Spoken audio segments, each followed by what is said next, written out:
Hello everyone and welcome aboard this trip report on board the Sea Jet Ferry from Skiathos to Volos, Greece. This actually cost more than our flight from Sofia to Skiathos, which is 30 quid. This one was 34.70, and then when you add the Flixbus, which was 10 quid, it works out as nearly, actually 50% more expensive to get the ferry and the bus to Sofia, and longer than to get the plane. However, the only thing to note there is that unfortunately the flight times aren't daily, whereas the bus and the ferry times are. And so the flights are twice weekly to Sofia, whereas the bus and the ferry are daily. But of course, they're longer, but of course accommodation also gets as well expensive, so having to stay here until the flight wastes your time and money potentially. But anyway, this is our first trip report on a ferry. I'm not a big fan of boats or ferries in general, though this one should be fine because it's not out in the open sea or ocean, too much surrounded by lands and like islands, so it should be good. Actually, it should be grand. There'll be definitely some nice views. So basically, here is the ferry terminal, and this one is 3 times daily. And then at Volos we're going to get the Flixbus. I'm not sure, I'll put that probably as a separate video, but this will be a 2-part video. This is part 1 of the trip reports. So yes, we're venturing away from just plain trip reports now to also ferries, although this won't be a recurring theme, and then Flixbus, which I'm not a big fan of. I prefer trains in general. So as you can see here, there's already people waiting. There's cars loaded there. There's a live track. I'll show you on the track where the thing was. It's coming from Aselinos. I'm not sure if you have to show tickets first, but yeah, I don't even know where the entrance is. So folks, welcome aboard this trip report. The journey begins here, and here we are at the centre of Skiathos. There's a little peninsula kind of thing. There is pedestrian street, and then this is kind of the pier and the promenade. And there is a map of the island. So let's take a look at the map of the island. Like at this point, we've been here. Quads are quite popular in Skiathos, so here we are. As you can see, we are right here. I think this is the entrance. So we shall wait here, I guess, in the scorching sun, because isn't that fun? So this is the ferry that goes from Skoplos and onto Thessaloniki. Now for some reason, this ferry, as is typical in Greece, was only advertised very close towards the operational date. So if you wanted to plan in advance, because originally you wanted to go to Thessaloniki, you couldn't. So, but apparently that's very common in Greece, so instead we went to Volos. But yeah, this is the ferry heading towards Thessaloniki. The people at the port were notifying people this is only to Thessaloniki. And you can see here how it docks and then it departs again. It's a pretty swift operation. It's like a turnaround on a low-cost carrier.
to depart to the port of Volos. Thank you.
Definitely not a good thing watching departure last season.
όπως μεταβούν στα οχήματά τους.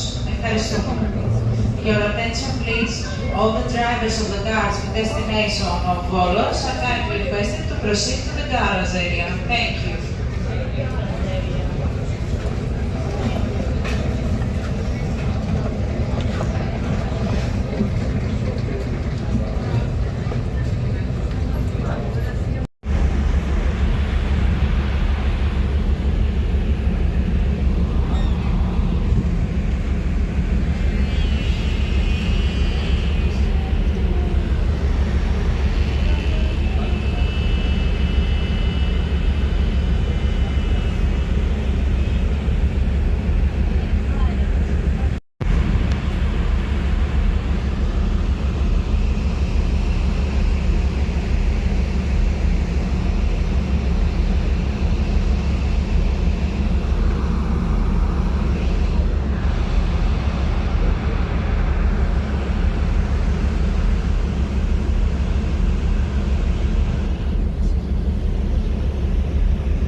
And so folks, that concludes our trip report on board that Sea Jet trip from Skiathos to Volos.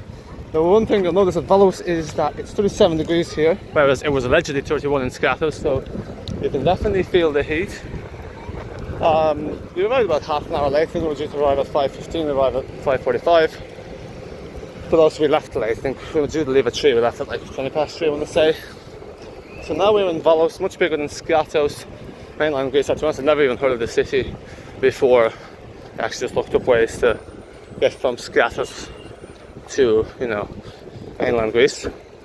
Because I wanted to go to Thessaloniki, but they didn't have the timetable for that up. I was booking, they have it now. Well, they have, like, it was running today, but sure. It's a nice enough ride. The cabin was quite nice, honestly. Didn't expect it to be that nice inside. So yeah, pretty cool. Make sure to subscribe for more transfer related content. You know, the usual jazz. Let's not waste our time with the plugs. Thanks for watching and bye.